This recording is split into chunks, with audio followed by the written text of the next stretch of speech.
home to the downtown Lee Summit Farmers Market. Green Street Lawn is a covered performance space hosting live music, family activities, and more. Green Street Grove is a mixture of gathering spaces, an immersive playground, and bold architectural features. And all three areas host community events year-round. So the next time you set out to enjoy the city you love, remember, meet at Green Street.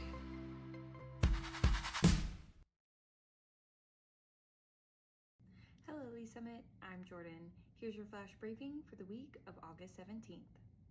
City Council will meet for a regular session Tuesday night at 6 in Council Chambers in City Hall. Meetings are open to the public or watch live on the city's YouTube channel. If you can't watch, catch the recorded meeting on demand on the YouTube channel or by subscribing to the Council Debrief newsletter, which breaks down 3 to 4 key agenda items. Subscribe at cityofls.net. Mayor Lopez will deliver his State of the City address on Friday, August 21st at Green Street at noon, reflecting on the legacy that has shaped Lee Summit and looking ahead to the future of our community. The event is open to the public. Come be a part of this special community gathering. The address will be live streamed on the city's YouTube channel, youtube.com/@cityofls. And grab your tickets to the fabulous Freddie Mercury, a tribute to Queen. This concert is August 22nd at Legacy Park Amphitheater. The concert begins at 8 p.m. Visit lsparks.net for tickets.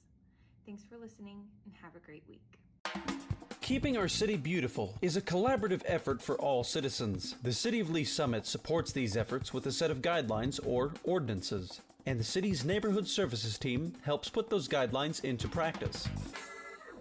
These guidelines ensure grass stays trimmed, fences are maintained, home exteriors are kept up, and much more. We can all help out by first making sure our property meets these guidelines. If you notice a potential violation on a neighbor's property, first check the guidelines on the city's website. If it is a violation, the next step is to communicate with your neighbor directly. If that is not possible, or if the problem persists, it can be reported through LS Connect. LS Connect is an online platform for submitting issues to the city. You can access it on the city website or by downloading the app through your mobile device's app store. Once you submit an issue, it is reviewed by the Neighborhood Services team. A Neighborhood Services officer will then visit the site. For any violations found, the Neighborhood Services officer will leave a notice and speak with the property owner if possible. The officer's goal is to help the property owner solve or abate the problem as quickly as possible. After a 10-day period, the officer will inspect the site to see if the issue has been abated. Normally, by this point, the issue has been resolved. If not, depending on the type of issue, an extension could be granted, or the city might fix the problem at the owner's expense. In rare cases, if all other measures have been applied, the issue will be resolved in the municipal court. Neighborhood Services officers work hard to resolve problems quickly and positively. They are here to support the community as we work together to keep our city beautiful.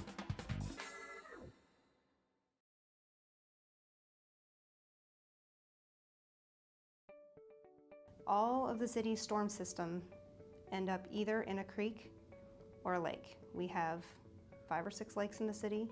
We have numerous creeks in the city. All of that is open conveyance, which means there is no treatment. If it goes into the curb inlet, it will end up in a creek or a stream or a lake with zero treatment. Things that people don't know they should not put down the storm sewer system. Grass clippings. We cannot be blowing grass clippings off of your lawn into the street, from the street into the storm inlet. Yard waste, leaves, trash, washing your car. If you have a commercial vehicle, the city by code requires that you wash your commercial vehicle at a commercial car wash. If you're washing your car in your driveway, your personal vehicle, you can wash your car in your driveway by code.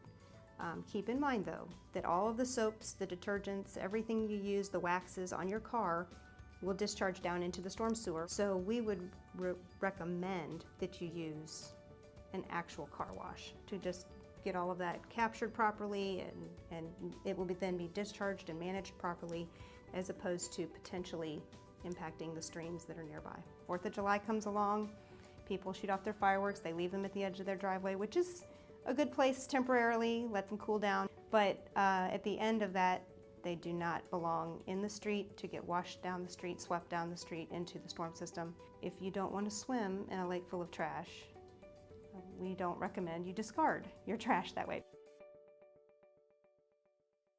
Every time you turn on a tap, high-quality water is ready. But where does it come from? In Lee Summit, water flows from two trusted sources, the Missouri River and its surrounding aquifer. This water is collected and treated in the cities of Independence and Kansas City. In Independence, the Courtney Bend Water Treatment Plant operates 42 water wells. These wells reach 85 to 125 feet underground, drawing water up from the Missouri River aquifer, an underground water source that naturally filters water through layers of soil and rock. The facility filters, cleans, and softens the water before pumping up to 7.5 million gallons a day to Lee Summit. In Kansas City, the KC Water Treatment Plant draws water from the aquifer and the surface of the Missouri River. It then filters, cleans, and softens the water before pumping up to 25 million gallons per day to Lee Summit. In Lee Summit, Water Utilities controls the flow of these sources into the local system. Advanced software monitors the entire system, including 3 pumping stations and 8 water storage tanks, which maintain the water's pressure as it moves through 639 miles of water mains, carrying it to your home and the homes of more than 100,000 citizens. Water utility staff collect samples from throughout the system and send them for extensive laboratory testing, ensuring your water is safe, meeting or exceeding state and federal standards. When you turn on a tap, you're accessing a vast system spanning hundreds of miles, each foot carefully planned and strategically maintained. A system that leverages innovation to harness nature, turning a vital life source into an ordinary convenience, bringing you safe, reliable, high-quality water 24 hours a day, 365 days a year. To learn more about Lee Summit Water, visit lswater.net.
Welcome to the Lee Summit Sign Department. We are going to walk you through our process from start to finish. We make signs as needed here. It's not like we just go out into the field and place a speed limit sign here, no parking here. Our traffic engineers, they go through and they'll do field studies. They'll send us down an engineering work order for us to go out, place new signs or remove signs as needed.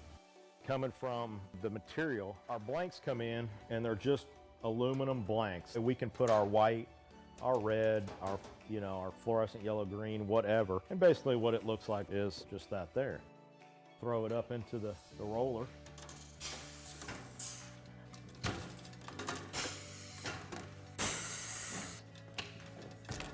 And once we got it covered, take it to our work table here, and Tim will cut the corners, cut all the access off to where it's lined up right. As far as the plotter and the software that we use, there's a street name sign there, and he's gonna go ahead and print that out on the plotter so you can see the plotter and how it operates and runs. There's standards for the height, even just on letters on the sign blank. Basically what we have on the computer there is it's pretty much set up to those. And it goes through, it's got a very small but sharp needle that goes through and cuts everything out letter by letter. Once that's done cutting, our next stage would be bringing it over here. Currently picking out the sign letters right now. We call it weeding or picking or however you want to call it. Next, putting it on the transfer tape.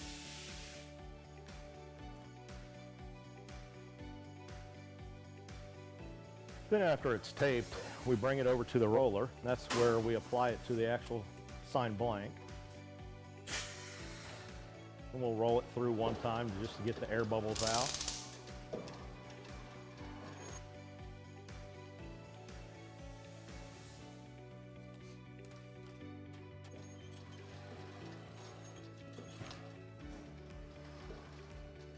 And the last stage is basically just taking the transfer tape off the front of it. And there's a finished product of the street name sign. We'll take you out to the field and show you our process that we go through. We're gonna go out and follow our sign guys, get something installed for you. This is where we check our underground utilities. Tim, you got AT&T? AT&T's back here. Evergy, Google, so we should be good to go. We normally put all of our stuff together out in the field.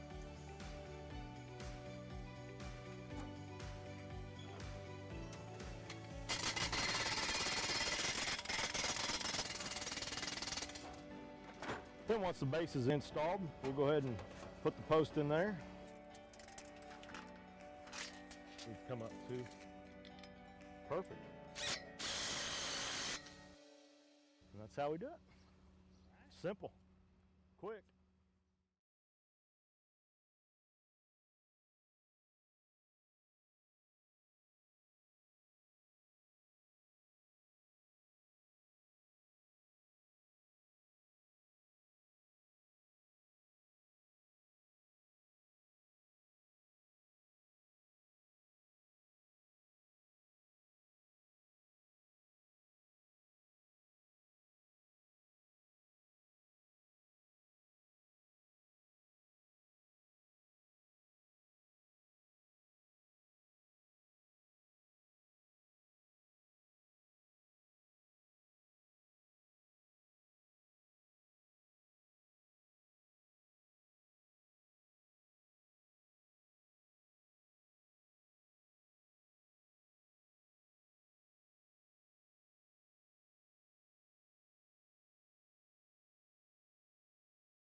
Order for Thursday, August 20th.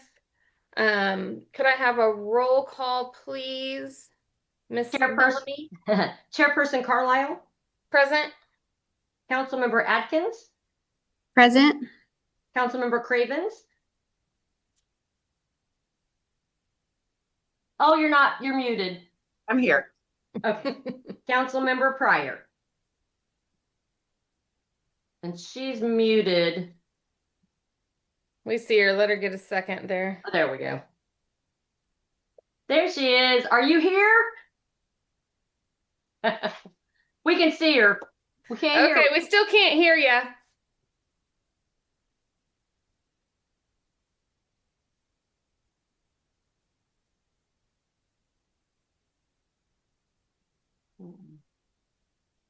No?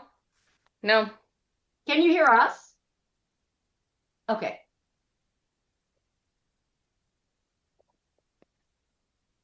She might have to call in like I had to do the first Is time. that, can you guys hear me now? We got you now. No. Yep. Okay, I'm at my, I'm probably talking really loud, but I am at, my daughter is at a dyslexia appointment, saying Oh. she has dyslexia, so I'm in the waiting room. Okay. Well, That's why we will I have try not to headphones make on, you talk so. a lot. Okay, thank you. Okay, so before we approve the agenda, Miss Dillard wanted to hop on our agenda today for just a few minutes and show us a small presentation. So we are going to put Miss Dillard and her presentation as A, and then everything else will just move down, B, C. Okay, so with that agenda management, could I get a approval of the agenda as amended? I moved to approve. Second. Thank you. I have a motion and second for approval of the agenda as amended. Could I get a roll call, please? Councilmember Atkins, Aye. Councilmember Carlisle, Chairperson Carlisle, Aye. Councilmember Pryor, Aye. Councilmember Cravens. Aye. Okay, perfect. So next on the agenda is public comments. Did we have any public comment, Julie? Gina? None that I'm aware of.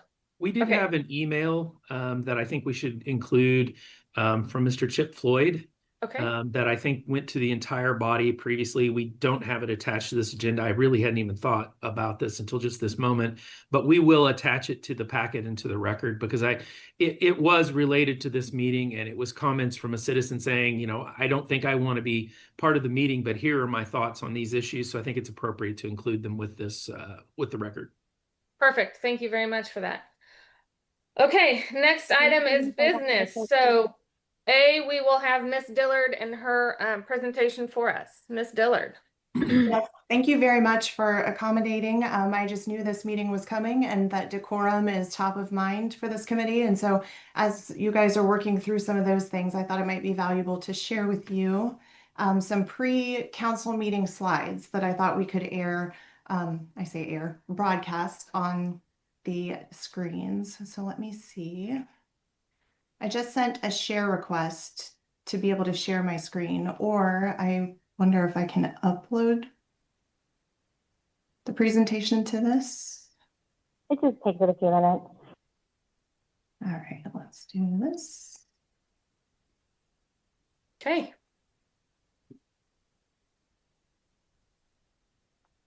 Okay, so it is a quick rotation of 4 slides. My thought was, I know we have a lot of people that put presentations in, developers and different folks, staff who put them in up to the last minute. And so we would need to protect the 15 minutes of space before the meeting to be able to air these slides, especially since we are going to reference public comment. And so to give them enough time, anyone who has sat down and doesn't know the process, to go grab a card, fill it out, and submit it to the clerk. We would start with this first slide, just welcoming, meeting politeness, silencing your phones, keeping things clear, making it known that agendas and presentations are available. Then we'll go to the next slide where they can use their cell phone if they're sitting there in the chambers to hold it up to the screen to scan, and that will take them directly to the meeting page. Whether if we can build it into the workflow, and I think we could, where somebody on my team makes sure that that QR code is updated specifically to that meeting, so that way the person's not buried in Legistar and having to dial down. I think that would be our goal. The live stream locations are listed in the top of the screen there. Currently, we live stream in 2 places. So YouTube, which is our preference and where we would like most people to go. We do also live stream through Legistar directly, which sometimes causes issue, and we have further discussions planned to address that. But as it stands, this is where our live stream locations are. So this slide, slide 3, would address public comment. The mayor has seen these slides, and we've also encouraged him to take these 3 bullet points and kind of state them at the beginning of public comment, just kind of as a level set housekeeping rules before public comment starts. So we're reminding folks that sign-up cards are in the entrance. We can get specific and say fill one out and return to the city clerk 5 minutes before the start of the meeting. That's what the clerk asked upon reviewing these slides. We mentioned that the camera angle during public comment is a wide shot of city council. We just keep it that simple. When called, approach the podium and point the mic in front of your mouth. State your name for the record. As you've heard many times, a lot of people state their address too, but as far as what's actually required at this point, it's just the name. And then public comment is an opportunity for city council to listen. Council members generally do not respond during public comment and will not engage with individuals involved in pending litigation. And Mr. Head may weigh in. Perhaps we say pending litigation with the city, make it more specific there. And then I thought it was important to, if something were to happen in a meeting, to at least have some addressing of what we want that to look like. And obviously Chief Forbes, he's there, he has uniformed officers there at most meetings, but I think that we should at least mention this, as well as this last bullet point here, you see notify staff if anybody needs any type of medical assistance. So I'm happy to share those with this group if that is something that would be helpful, but I just wanted the opportunity to present that to you because I know that decorum is a very big priority for this group right now. Great. Thank you, Ms. Dillard. I think those are fantastic, actually, and I think they go perfectly along in what our discussions have been and will be in this committee. Do I have any questions or comments from the committee? And I'm trying to see you all. So, Ms. Cravens, or I'm sorry, Councilmember Cravens. Either one will do. But thank you. Thanks for having the quorum. So Ms. Dillard, these are what you were saying will be on the screen, the big screen as folks come in and before we start the meeting. Yes. Okay, cool. I love that. I love that idea. That's all I had. I just wanted to clarify. Okay. Thank you. Let me go see if anybody else. I got to find people. Councilmember Atkins. Yeah, thank you, Chair. I was trying to find a way to raise my little. No, doing that's fine. I just got to find your little bullet on my screen. So, Ms. Dillard, this is wonderful. Thank you for doing this. Is it safe to assume that all these slides would also be condensed down into like a one-page PDF that is for pickup? Absolutely. So it'll be on the slides, but it's also like available when they pick up. And that's great. And I appreciate that you want to change the QR code every week. I hate to put that work on your staff because I bet they could just put a QR code to the calendar and just a person could click, because it's going to apply to every single meeting ever held, right? So if you just put a QR code to the calendar, someone can click on the meeting that they chose to come to, and they can, it's probably good that they learn how to read the agendas anyway if they're trying to find a meeting and find the stuff like. So with this, so in theory, this is just for city council presently. So yes, I could just put a link to a more generic page. I also don't know how user-friendly Legistar is on a mobile device. And honestly, the folks in those room, the folks who are there have likely used it before and it wouldn't be that tough. But if we happen to have the extra 5 minutes to do it and just offer one little extra layer of service, that'd be great. I think that will be our goal, but at a baseline, it will definitely be just the base page of where those live. Great, thank you. And I didn't mean to say that they need to learn it, like they don't know how. I just mean that through the process of exploring the calendar, then you realize how much content there is to sort through, and can be eye-opening for new people. So, but yes, thank you for that effort. And then if it's okay to offer a feedback on the third slide, that I think that is the slide that all the other slides are informational about what to do and how we act, like stay out of the aisles. Like the other 3 slides are kind of informational about how the room works, but this slide is about how to physically speak. And if you're a brand new person who's never come, it might be good to differentiate between steps 1, 2, and 3 versus what's happening around you while you're speaking. Because step 1 is that you are required to fill out a sign-up card. You cannot just walk to the front. You have to fill out your card, right?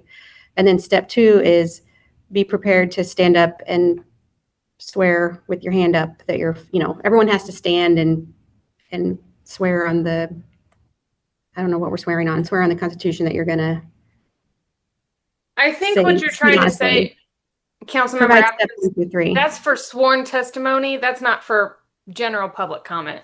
That's for like if we're looking at an application that is a hearing is when people are sworn. But just to give public comment, they don't have to be sworn.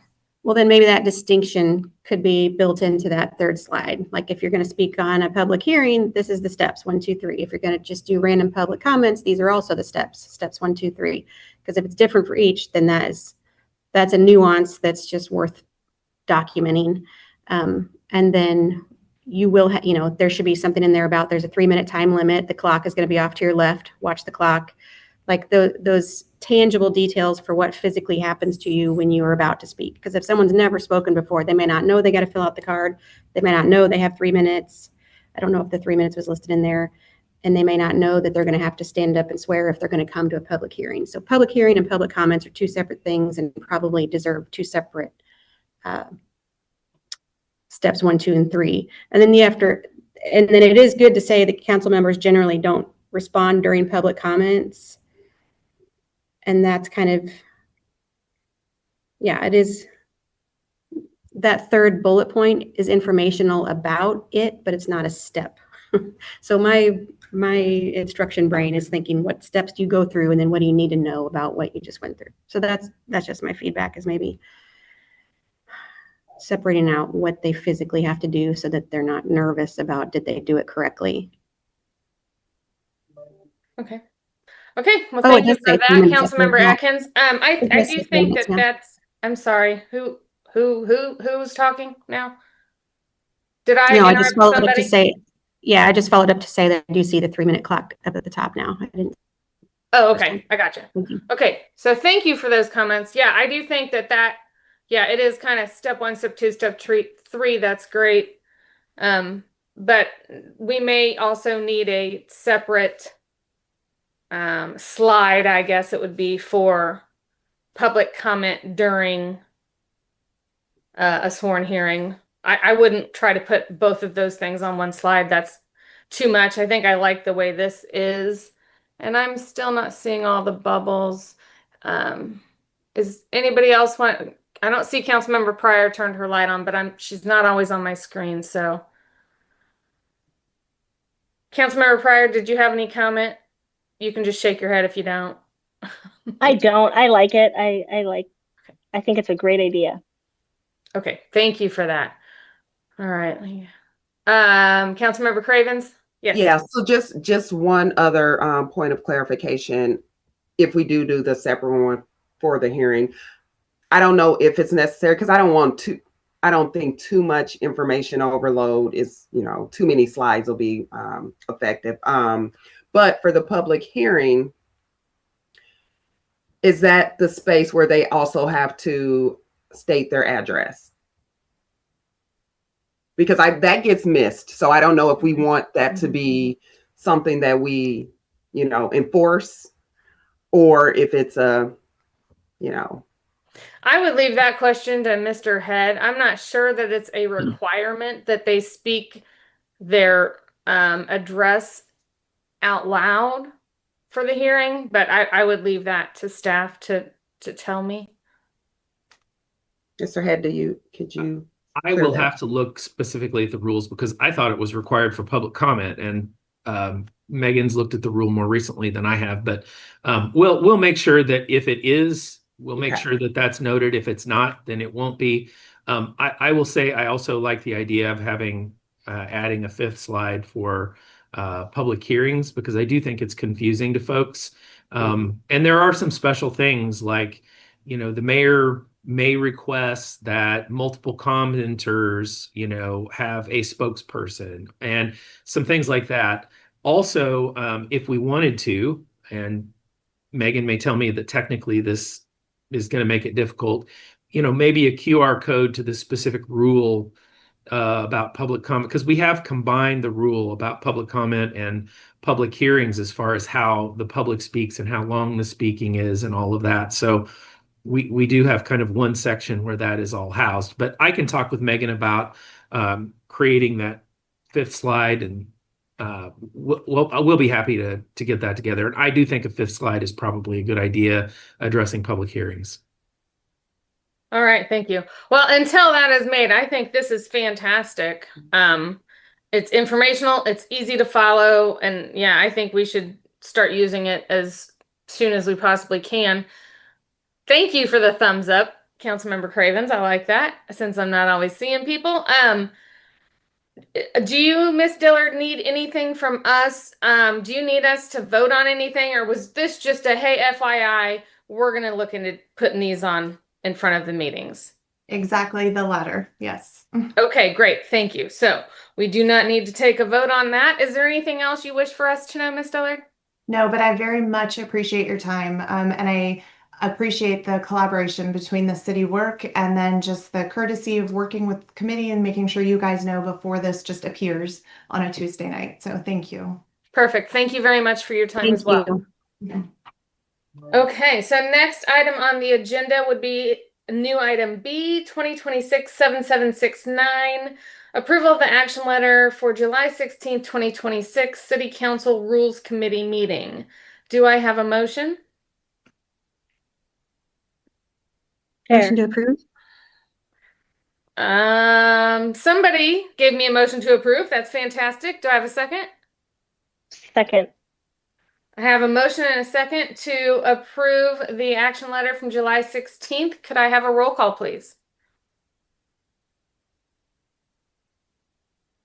Gina, you are muted. There you go. Yes, thank you. Councilmember Pryor? Councilmember Cravens? Aye. Councilmember Atkins? Aye. Chairperson Carlisle? Aye. Thank you. And Chair, yes. Just for the record to make sure, Gina, did you record? I believe it was Councilmember Atkins who made the motion. Is that correct? Yes. Okay. And then Councilmember Pryor seconded? Yes. Okay, perfect. Thank you. Yeah. Okay, so next on the agenda, we have 2026-7794. And this is continued discussion on our introduction to decorum. And our last meeting, we had requested staff bring us a document that would outline a basic set of rules and then give us a stronger worded option or a weaker worded option. And Miss Weber did build us that document, and then it is fantastic, but it is huge, and I knew that we would never get through it in committee. So I took and just drafted the rules that are in that is attached to this discussion item, the proposed City of Lee Summit rules of public participation, decorum, and civility. So this is my draft. This has not gone through a legal process. It is just me throwing words on a page to get us here. So my goal in this would be for us just to go through here, and I emailed it out to the committee as well so that you guys could have it in advance and have it in Word format in case you wanted to, mark it up with however you wanted to do that, with red line or whatever. But so my goal really is just kind of to go through here and see if there's anything specific anybody hates, if there's anything anybody thinks is missing, if there are any questions regarding any of this, and just really have a discussion on this document, and then we can move on from there. So I will open this up by, does anybody have any questions, comments on this document? No. Okay. Well, then we'll just go through it. So what I did is basically, and once again, this is me, my words. I went through here and said, so first, what should our purpose be? And this is what I decided for our purpose. So A, City of Lee Summit welcomes robust public participation, disagreement, criticism, and debate concerning city government. Is anybody not okay with that? Nope. Okay. Next, civility is a shared expectation that participants will permit others to speak and the public body to conduct its business. Civility is not a requirement that a person express approval, difference, politeness, or agreement with city officials. Can I? Councilmember Atkins? Thanks. As we get further into the document, I think, okay, so the title of the document is Participation, Decorum, and Civility. But civility means politeness. So in B, where it says civility doesn't mean that you're approve or have deference. It doesn't require. It doesn't say it doesn't mean. It just doesn't require. We are not requiring you. Yeah, so I want to kind of circle around that as we go through the document further, because the point of civility is that there is some level of politeness, because as we get further in the document, it's going to be like cussing doesn't count, and like basically verbal abuse is totally allowed consistently as long as you're not shouting. I don't think that's what we're, yeah, I understand what you're saying. That was not really my goal. My goal was more that even rude speech is protected speech. So well, that's different than we can civility, ask you to be civil, we cannot require you to be civil, because the fact that whatever rude thing you want to say to us is what you want to say to us, it's still protected speech under the First Amendment. In my mind. So then it's probably not called a civility ordinance then. That's okay that it's protected under the amendment, but that's not the same as saying, if we're going to address civility, let's address civility, which is different than what's protected under the First Amendment, because we're trying to protect the chambers from ongoing verbal abuse. Do that, use some other place to do that. I don't know. So it can't be fixed in that one bullet item, but conceptually that nuance I think is worth separating. What does civility mean, and where are we gonna define civility, or else take it out of the title? It's kind of okay. Well, that's what I was gonna say. So what I hear you saying is that you don't like that we're using the word civility because, in your opinion, that's not being civil. So we should just remove that from the title. Well, so we can just strike through I think we should have well, I think we should have discussion about, are we going to address civility or not? It's not, if you take it out of the title, then this whole document probably has to be redone. So if the purpose of this Right. is to decide what decorum and civility means, then we should address decorum and civility as an expectation and define what that means, because that's going to come up repeatedly throughout the document. So we should have discussions around that, because the council members are certainly going to be required to act civil and polite and not cuss and not call names. Like, we all are going to be following that. So can we make sure that there's a nuance in here that, otherwise, why create a document if we're not going to address civility? Okay.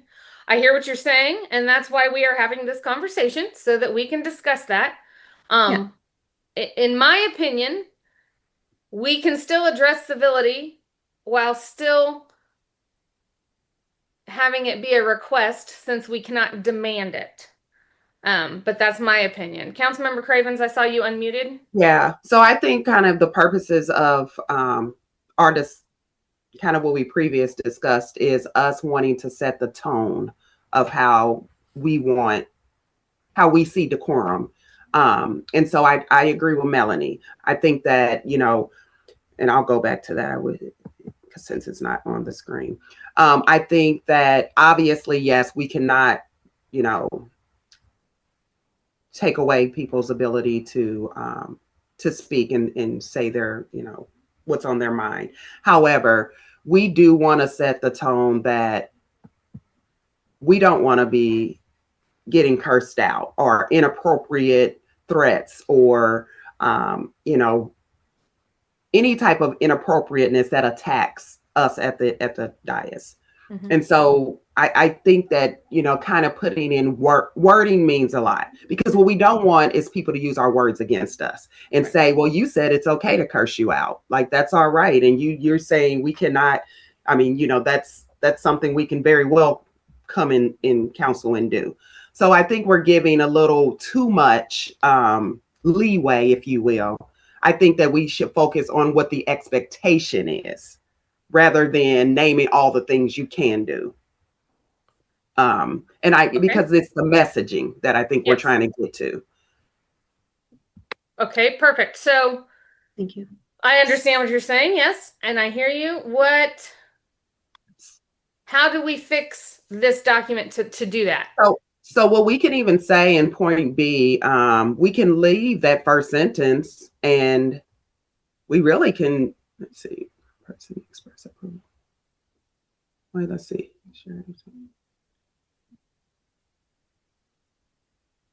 Yeah, I don't think it's necessary to say it's not a requirement. Because, we know we have amendment rights where you can speak. That just kind of opens the door to something. It's not required. And, this is what we want. So take out the second sentence of B? Yeah, and then I think then we go and address D. Take out what part? The part of civility is not a requirement. Okay, the second sentence of bullet B. B, yeah. Because I think that first sentence kind of, says what we're trying to accomplish. It's a shared expectation that participants will permit others to speak in public body to conduct this business. Okay, is everybody good with taking out the second sentence of bullet B under section 1? Mm-hmm. I mean, and can we have a general conversation about what we do, kind of what we envision in general before?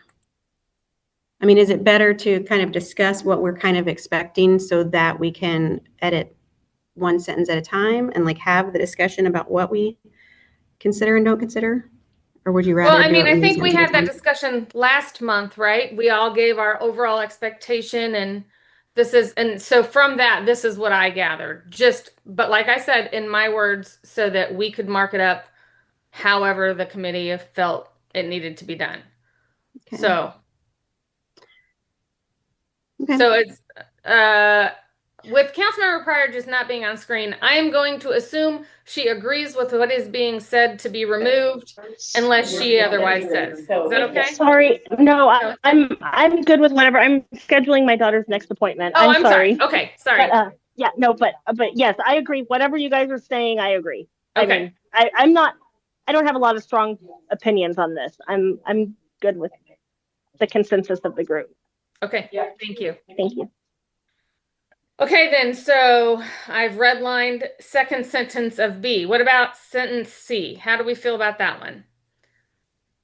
And do you want me to read these or are you guys good with just reading them to yourself and then giving an opinion? No, it's fine. I think I'm Okay, okay which is with fine? C. Yeah. C. Yeah. Okay, C is fine? Mm-hmm. Perfect. Well, and I think if I mean, I hate to redline so close on these, since it's a 10-page document. I don't know. I feel bad. I don't want to drill down on each single line since it's so long, because there's more content, like conceptual content. So if we're going to drill down on B, I do think that we need to take out that second sentence, but maybe we should be elaborating on the first sentence, like civility is a shared expectation. The participants will permit others to speak and the public body to conduct, permit others to speak, take turns, mind their time limits, be mutually respectful, the same way that the council members will be, use basic public decorum expectations like no shouting, cussing, and profane. You want to put all of that in that sentence? Well, I mean, we should bump up other things that there's a lot of words about what they can do in D&E. So if we can add them to what, I'm saying what Councilmember Craven said, like lead with what we want to happen, put that up in B, and then as it gets down closer to D, I think D kind of, if we leave D the way it is, we're basically saying there is no need for a rule at all because no person will be stopped from being emotional or offensive or profane or, and they can be emotional and offensive, but at some point we have to actually say, let's not stand and cuss and it hasn't happened yet, but there's times when we all know that it's rude and offensive and whatever, and there just has to be some sort of acknowledgement of that. Understood. Okay, so since we're on Zoom, this is a lot harder for people to follow. So let's just make sure that we're not speaking over each other. I will try very hard not to speak over anybody else. And while I completely understand everything you just said, Councilmember Atkins, the way that I built this document was, section 1 is just our basic purpose and governing principles, just basic, right? And then as we go down further, it gets more into detail. That's kind of how I built it. So let's just go. So we're finished with B. Now we're on to line C. And this is how I would like to do this. Let's go line by line, discuss each line and only that line so that we can really make it as big or small as we need to. And then once everybody has agreed on what we want that to look like, we'll go to the next one. Does that sound good? Everybody? Yes. Okay. Okay, so are we good with B? I'm so lost right now.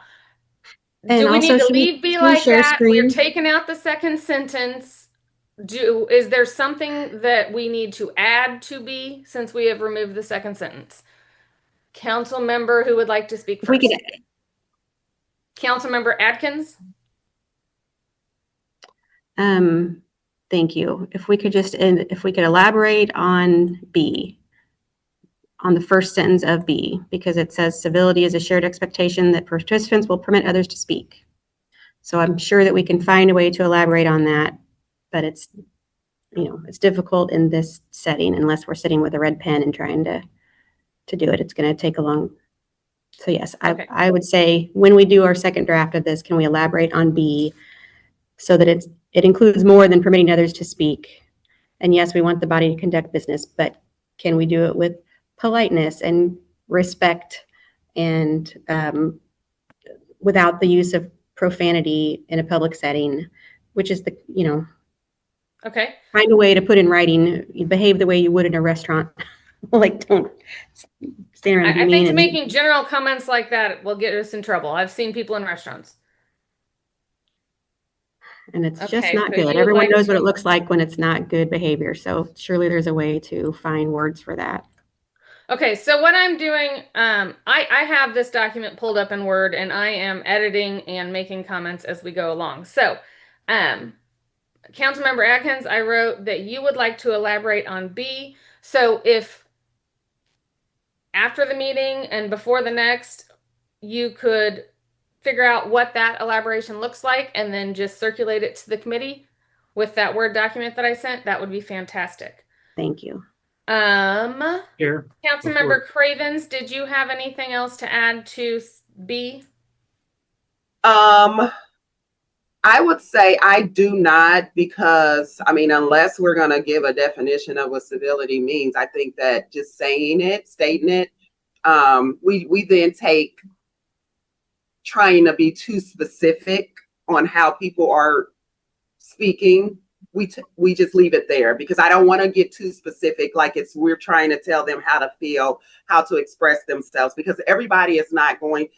The definition of civility is polite, respectful, courteous behavior or speech, right? So that's what that means. But we do know that people get passionate about certain things, and so maybe how they come off isn't as polite. And we can, tell them that, well, you have to come polite. I just don't want to get too specific on, obviously decorum, means operating in a respectful manner in my perception, but I don't want to get too specific on the things that they should do. Like we're telling them how they're supposed to represent themselves, through their passion or through their emotions. So I think leaving it at that first sentence, I think that's a general definition that most people understand, that means being a civil individual, being polite, being respectful, and so forth. I think that then if we then leave that there and go down to D, because again, we're being too specific. So we're basically opening the door of things you can do to us, which are, in a lot of them, are negative things. So I don't want to set that tone either. So I don't want to say, it's okay if you use profanity, because I absolutely don't think that's okay. And in fact, I think that is something that you hit the gravel with when someone's up there cursing somebody out. We didn't sign up to be in a hostile work environment. And so I think that that's kind of how we can set the tone of the work environment we want to be in. But I don't think we need to get in the weeds of every definition and talking to people like they're fifth graders and explaining everything on how adults should act. So that's my opinion. Okay, Chair, great. before Yes, we move on, Mr. can I Hyde. just make a general statement? Mhm. So please remember that a lot of these rules are aspirational. Their purpose, their requests, they're aspirational. We are not going to remove somebody from the chamber except for very specific things that have been identified through the courts for a very long time that go too far. All of the other things are asks, so they can be somewhat general. They can be a little squishy for other terms. But the section of this that is further in the document, where we are going to need to have very specific rules, that's different. I mean, if somebody comes up and starts cursing, we know that that type of language is protected First Amendment speech now. So you may gavel them down. You might even take a recess to let things cool off. But you're not going to remove somebody from the chamber because they were cussing at the dais. We can't do that. So a lot of these things are aspirational. And I think we need to remember that as we go through this language.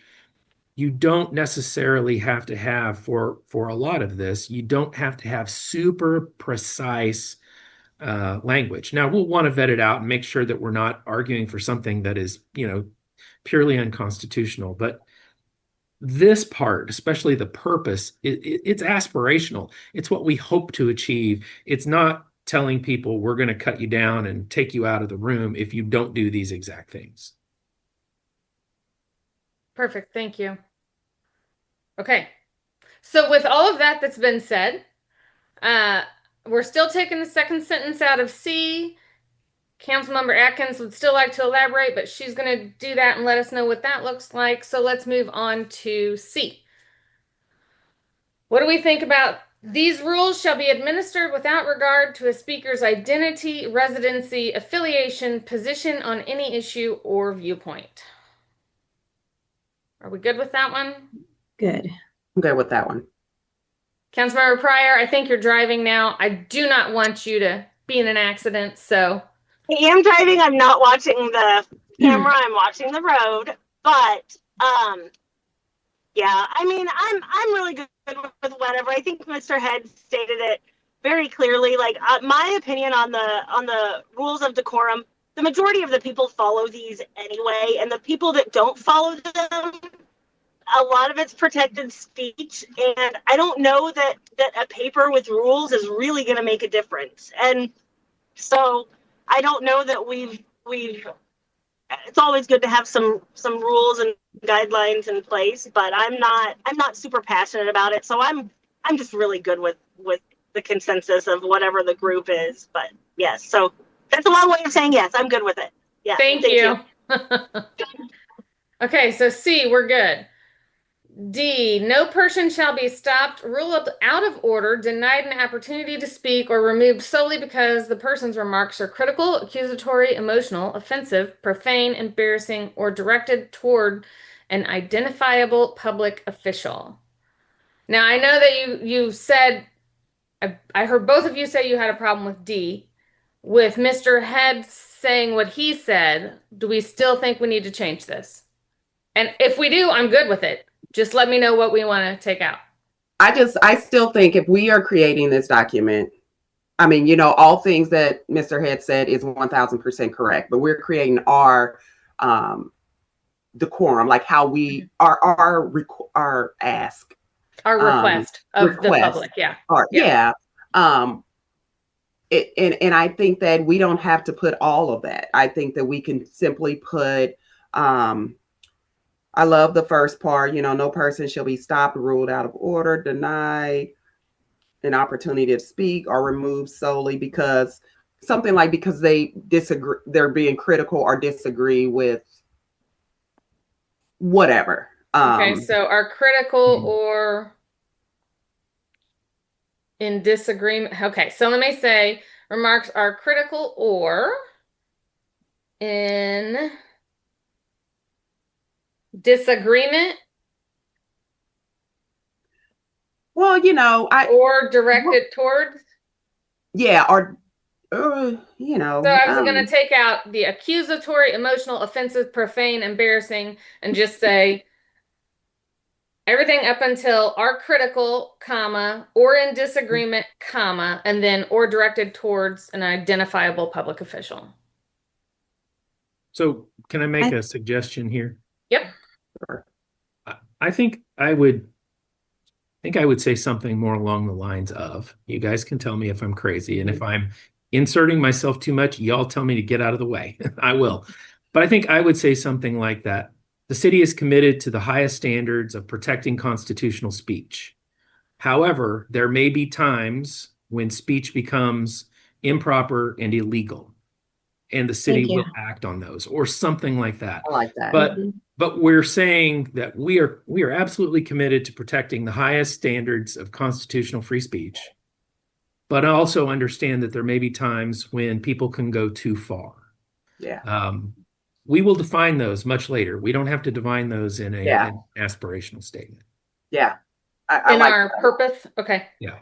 I like that a lot because, you know, I love that a lot because where I was going with this is I don't want to put all your options out there, your negative options that you could use against us. But I love exactly how you said that, Mr. Head. Yeah. Okay. So in my version, I redlined and said the city is blah, blah, Brian had words in parentheses. Okay. So that's okay. So good. And Gina is transcribing this, so she will have the Brian had words. So that's even better. Okay. So if we change it to be something like that, everybody on the committee is good with that? Yeah. I mean, yes, I'll work on B. Okay. Yes. And then, so E, we have the city may regulate the time, place, manner, and subject of public participation and may address conduct that material disrupts a meeting. Everybody okay with E, or do we need changes? Mm-hmm. I'm good with that one as well. Good? Yeah. Okay. All Yeah. right. So we'll go on to section 2. These rules, okay, I don't know if we want to call it that, whatever. These rules apply to city council, council committees, city boards, commissions, and other authorities subject to the Missouri Sunshine Law. That was really just for me, it was just let's grab everything and say we're all going to run by the same rules within the city of Lee Summit, regardless of what committee or commission or meeting it is. So once again, not tied to this. It was just my thought on trying to say that we're all going to run under the same set of rules. Any comment, question, rewording? No? Okay. B is the same thing. It's really just trying to say, this is how we're going to do it and this is why. And then C is, you know, our ability to adopt supplemental ones. So I don't ever want to not let us have the ability to do something, right? Give us all the abilities we have and not take any away. So anything need to change here in section 2? And this is just on our opinions. Once this goes through actual legal review from our legal department, there very well may be tons of things that have to change because of the legal things that we have to do. But just in general on this, Councilmember Atkins? On number 4. Number 4. Mm-hmm. Are you talking about section 4? Are we in section 3 or 4? We're in section 2 right now. Oh, I thought we moved down. Okay. I'm sorry. Section, the applicability or the material disruption defined? The applicability. Okay. Yeah. That's where we're at right now. I'm sorry. I thought we were past it. Yeah. Go ahead. You're good on section 2? Mm-hmm. Okay. So looks like we're ready to move on. So we'll go on to 3, material disruption defined. Once again, this is probably going to have to change because this is not legal definitions. That's not what I did. But of what this says, A, and then 1, 2, 3, 4. Anybody have issues with that part? Councilmember Atkins. Good. Yes, thank you. That's what I was going to comment on, was number 4 of section 3A4. The maintenance of immediate physical safety, and some language about the feeling of or perceived perception of immediate safety, because when someone starts yelling and screaming and escalating their activity, everybody in the room gets tense about who is a danger or who is not. So perceived physical safety. Well, I think in this thing, perception is reality. If you feel threatened, you're threatened, right? So yeah, so if we could be more clear on that, and the maintenance of monitoring or the sense of the maintenance of immediate. So you just don't like the word immediate? You want that to be different? Is that what I'm hearing? Yeah, preventive, maintenance of attention to, monitoring, protecting the, so instead of maintenance, do you want protection of immediate physical safety? Would that get you there? Something about preventive awareness of immediate physical safety. Oh, you're back. I didn't hear what you said. I'm sorry.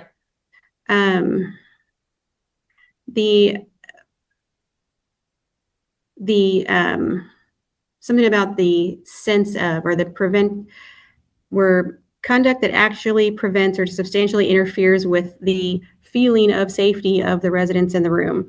So it's not, you don't have to have a weapon pointing at people in order to threaten their physical safety. You can physically be abrasive, yelling, shouting, whatever. You can do things or be irrational or not sit down when asked. You can do things that make it seem like you could be a threat to physical safety. So I'm saying some line that addresses the prevention of or the appearance of, including actual physical safety.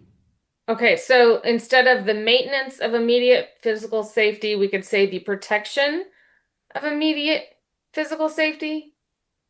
Yeah, prevention of any threat to physical safety, or I don't know, I would maybe defer to Mr. Head for the right way to say that, but create a nuance that's saying you don't have to physically have a weapon in your hand for everyone to think that you could pull out a weapon. So what's the nuance to put that in a line that says that even if you haven't done something yet, it doesn't mean that you cannot be stopped because you seem like you're about to do something, which is what all the police in the room are watching for. Like when tensions are rising. So I would defer to Mr. Head for that. Okay, Mr. Head, do you have anything for that? Well, I have an idea for that. I don't have the actual language in my head for it, but I have an idea of where we can find the language for that. And I can't remember precisely which statute it is, but there are statutes that talk about when someone places you in the fear of imminent harm or imminent danger. We can find some language there that we can mold into a section like that. Perfect. Thank you. And can I add one more idea to that? Because he was saying earlier, and Councilmember Cravens was saying hostile work environment, like something to, something that interferes with people not having to work in a hostile working environment. So yes, so the fear of imminent safety, the blocking the ability for everyone in the room to be working in a non-hostile working environment, because there's the 9 of us up front plus 20 staff members off to the side. No one deserves to be in a hostile working environment. So if we could find a way to make sure that we're elaborating on that. Okay, and I think if we go down to bullet B and then it's 1 through 8, we kind of get there with that. But you tell me if you don't find that there and you still think something needs to be added.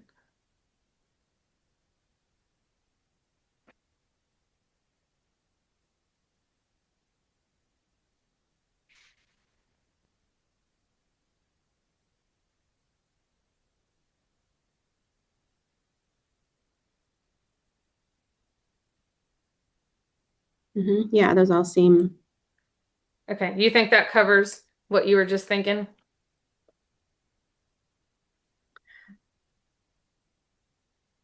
Yes, it all covers material disruption. I just hope maybe if Mr. Head can try to find a way to tweak number 4, that would still be good. But yes, I like everything in B is good. Okay. Okay, perfect. All right. So then anybody else have any other comments on section 3B? Nope. Okay. So let's go to section 3C. The following, standing alone, do not constitute material disruption. What do we think about this section?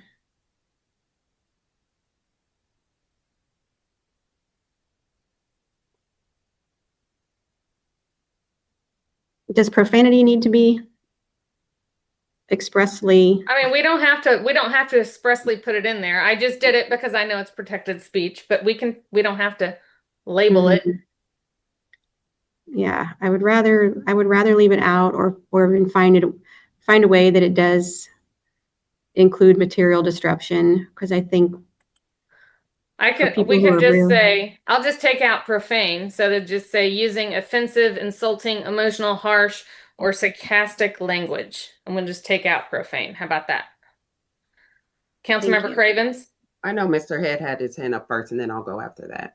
Well, usually in ordinances, we don't define behavior by what it's not. We define it by what it is. And so, frankly, I would remove C. Yep. Just take out the whole section? I would just take out the whole thing. My thoughts exactly. Thank you. Okay. I mean, normally if you have to define bad behavior, it's hard enough to define what it is, and it's almost impossible to define what it's not. Okay. So we'll take out C. We'll only have section 3A and B. All right. That was easy. So 4, registration and speaking order. And that, that really just speaks to, they can comment online and they can do it to the clerk. So that speaks to that, but also that they got to fill out their little sheet of paper and give it to the clerk. So anything in A, B, or C that you do not like of section 4?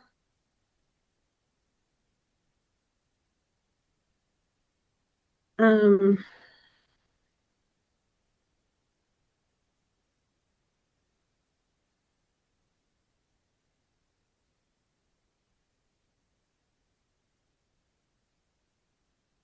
I do think we have, just, having Mr. Head just re-verify that the address portion, what that rule is.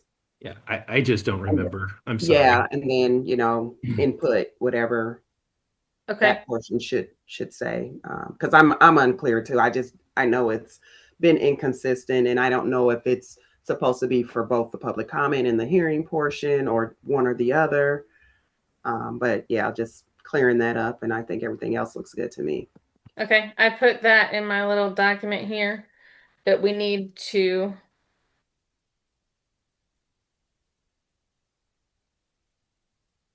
thank you. Did I you was have just anything going to to add? repeat the same thing. I wasn't sure what that, if that was, no, thanks. I'm all set. Okay, so then we'll move on down to D, E, or F in the same section.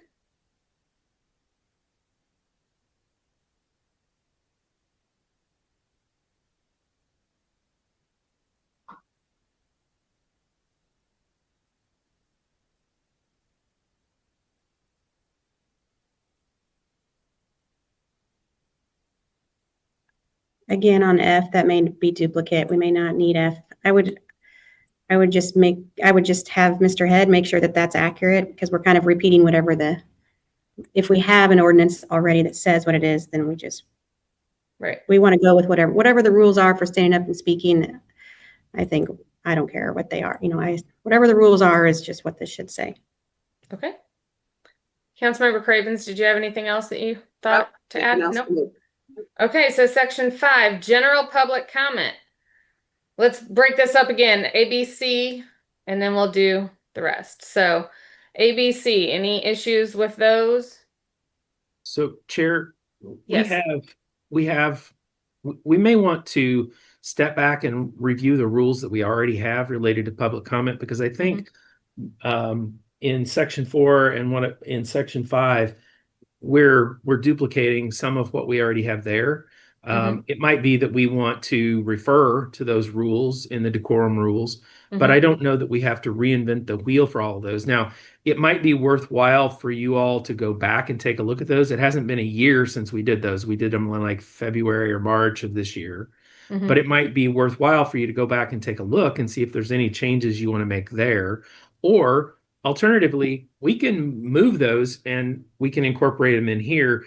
But I think we need to have them in one place. They either need to be here or the rules that we have over there. So if you want to, for next time, we can add that section as well, so that you all can take a look at that and see how, if you want to leave that there and then just refer to it, that may be the easiest way to do it, but it might not be what you want to do as far as, but we do have a specific section now that deals with just public participation, and it includes both public comments and public hearings. Yeah. So my idea and goal with doing it like this was that we would have everything in one place so that it's easier to find. Because when I was going through and digging through, our ordinance and then our rules and then our chart, everything is kind of everywhere. And so if we could just gather it all into one place. So if you're trying to reference whatever, there's one place to go, instead of, well, if you want to talk about public comment, you got to go to this document, and about council comment, you got to go to this document, and about, public participation in a hearing, you got to go to this document. I'd really just like to have it all in one spot so that it's easier for the public to find. That is my opinion. We just want to merge these things together. Yeah. Councilmember Atkins. Yeah, I love that idea. And to make that happen, maybe a good way to do that is to keep the topics the way they are, but then provide a citation and say, this topic has already been written and it's in the blankety blank ordinance already, and here it is. Like, copy paste it in there. So we are creating a document that is a resource that merges them all together, and it cites where it came from. And if it's online, then it becomes a link so you can open it and read more, but otherwise copy pasting as opposed to rewriting. So that way it's just like, here's this chunk, here's this chunk, here's a new chunk that didn't used to be there before, and cite where they all came from. Okay. Okay, so ABC. So everybody's good with ABC under 5, and we are gonna, the next time this document comes back, we're gonna pull in our other ordinance or whatever it is that we have on public comment to make sure that it, whatever doesn't mesh, we'll make sure to point out so we can make a decision on that next time. Everybody okay with that, committee? Yeah, that'd be great. Perfect. Okay. You know, DEF, it's all the same thing. This is all something where we're going to have to reference with the other. So we'll kind of, unless there's anything that stands out that you guys don't want to have in here, we're going to move on to the next section. We good? Yep. Okay. All right. So then section 6. This is another thing that's somewhere in the rules, but I wanted to really get it all together, and that's opportunity to be heard on proposed ordinances. And then so AB, anybody have it? Well, there's only 4 things. Anybody have any issues with what this says? And Mr. Head, this is another section we're going to have to put up against the section we currently have and make sure that like I said, when I was going and trying to reference everything, I was just like, let's just put it all in one thing. So we'll have to make sure that the language is what it needs to be. But is anybody opposed to anything that is said here?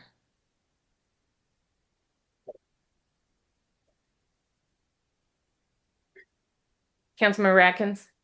So this is different than public hearings, and it's different than a development or something, but an ordinance would be, before we pass an ordinance, it would be like having a public hearing section of its own for an ordinance. Not necessarily. It's just that they can speak to it. So, you know, in our public comments, it says that the public commenter can speak to anything on the agenda or any general business of the city, basically is what it says. So this is just saying that, you know, you do have the opportunity to be heard on any ordinance on the agenda. So you know, basically just call that out for us. Hey, I'm here to speak on item blah, blah, blah, that is going to turn into an ordinance once you pass it. And so this is how I just kind of laid that out to make sure that everybody knows, you know, this is how that works. So the provision that we have currently is actually a charter provision, and it's in 3.13, 3.13E3. And it simply says, persons interested in a proposed ordinance shall be given an opportunity to be heard before the council in accordance with such rules and regulations as the council may adopt. We also have a rule that says that persons may utilize public comment for any item that is on the agenda or any issue of, I forget, city business or governmental business or something like that. Mm-hmm. That's the only limitation that exists. I mean, really, and it's not a limitation because most anything can be considered city business. So that's what we presently have. But the origination of this comes from the charter, and then the rules expand it slightly. But the only right that exists is the provision in the charter. There is no constitutional right to speak at a city council meeting at all. Mm-hmm. There are some statutory rights to speak on public hearings, but again, there is no statutory or Missouri constitutional right to speak during a public meeting of a governmental body. But for things like zoning and so on, there are those individual statutory requirements. But the right that has been granted is by ordinance from the city, and it is that what I was speaking of a moment ago. So we can make sure and incorporate the same language here, or we can completely incorporate that ordinance here as well, whichever way you want to do that. And charter, it comes from the charter too, though, right? It comes from the charter, but the charter is actually more limited than what we have in our current rules, our current ordinance about what public comment means for our agenda. Okay. Yeah. So if we can just make sure that, yes. I just wanted to make sure that all of the public knew that they did have the option to speak on any business that we're doing, right? Because I know a lot of comment that has been made in the public, and that I've just heard out in the public, is that we're trying to limit the public's ability to speak to us and to have public comment. And I just wanted to be sure that we were very clear that was not the goal of this. We are not trying to limit. And just so you know that I'm not trying to limit, I want to make sure you know you have these rights. So yeah, whatever those rights are that we grant per the charter and per ordinance, let's make sure that's in here as well, please, in my opinion.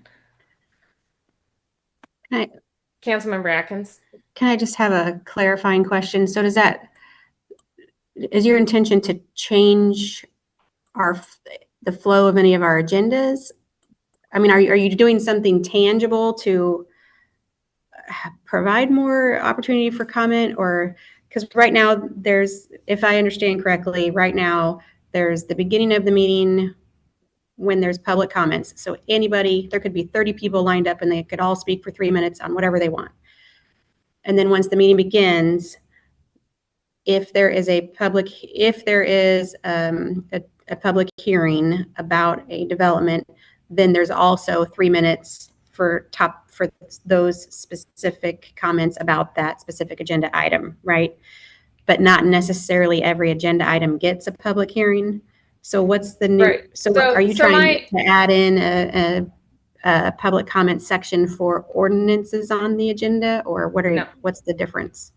So I'm not trying to expand. First of all, I'm not trying to set any agenda because that's not my role. The mayor sets his agendas for council meetings, and so he can put those items anywhere he wants. My purpose of this section was just to be sure that the public knows that they have the ability to speak to any item on the agenda. It's not giving a new section for them to speak.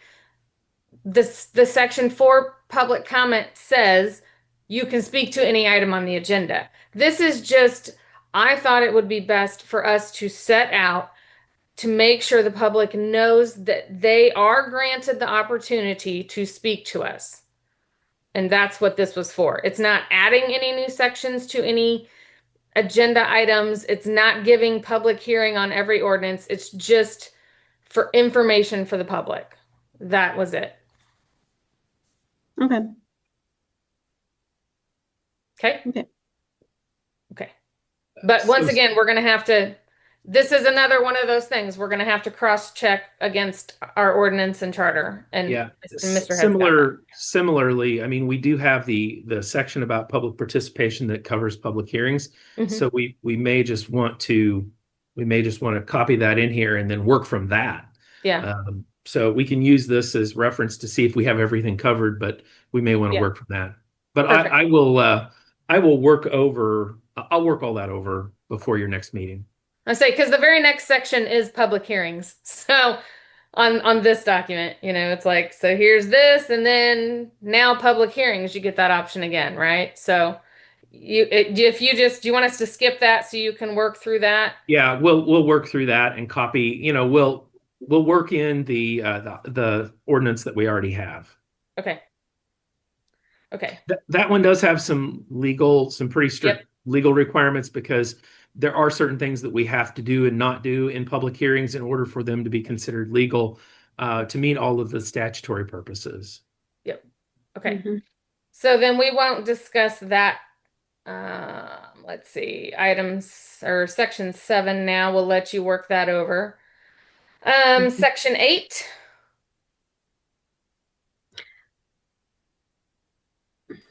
Any issue here? I mean, right now, all it says is that you can speak to anything on the agenda or of general governance, right? So that's pretty wide open. This doesn't really limit it at all. It kind of just explains it more.